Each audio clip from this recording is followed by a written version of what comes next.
brought to this world on the fragments of another were formed in the muck of the planet itself, life took root on this young world that would come to be called the Earth. This fifth threshold was crossed almost as soon as it possibly could have been. For the first few million years of the Earth's existence, it was a miasma of molten rock. It was only after being bombarded by asteroids of ice that the world's crust began to cool and her oceans to form. It was in these oceans that the first life forms appeared.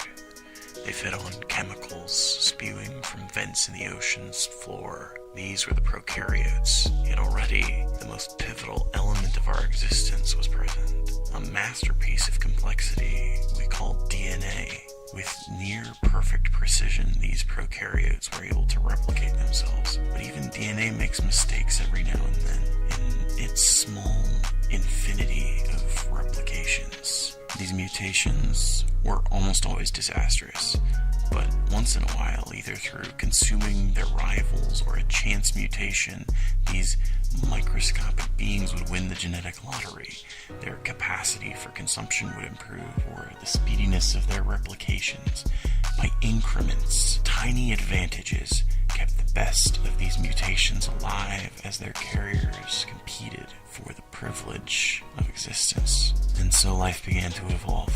One of the early game changers occurred when organisms closer to the surface of the ocean gained the ability to turn sunlight into energy they could use. The byproduct of this photosynthesis was oxygen. Before photosynthesis, oxygen was a very small part of the Earth's atmosphere.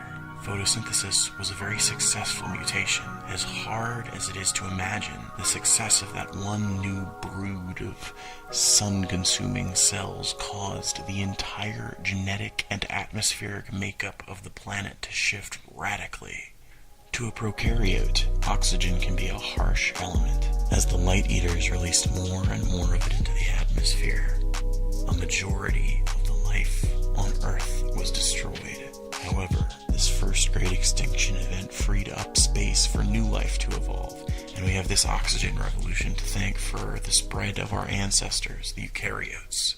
Roughly a dozen times since then, there have been great extinctions, each time wiping out between 1/3 and 3/4 of all of the life on Earth. Every time a mass extinction takes place, the species that were the most at home on this planet are displaced and overthrown by those with the greatest capacity to survive the new world. We are the survivors of the survivors, the unlikeliest of protagonists for this grand little narrative.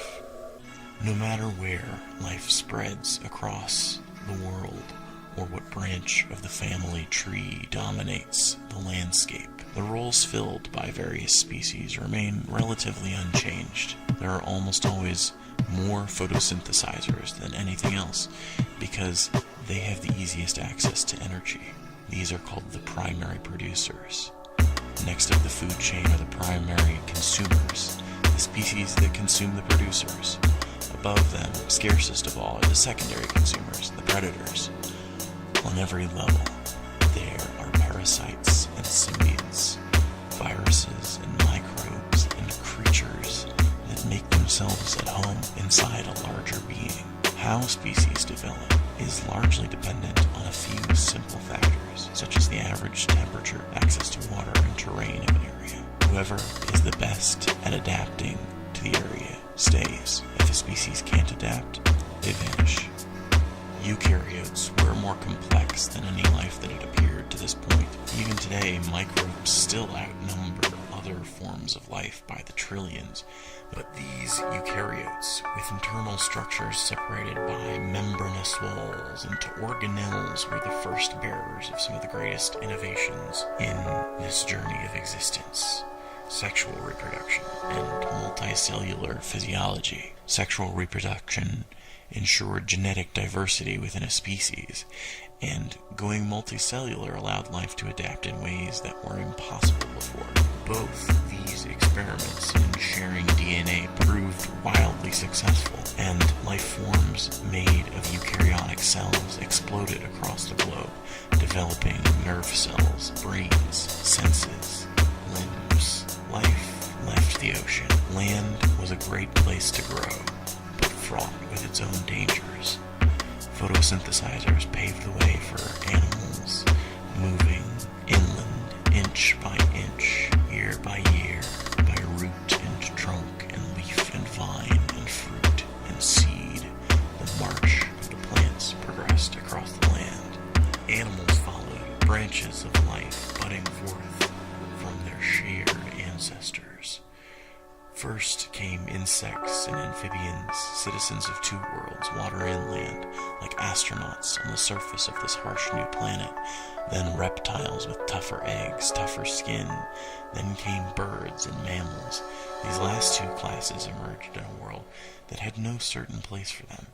For eons, reptiles competed for a dominant niche in this world, and these newcomers had to be content to live in their shadow.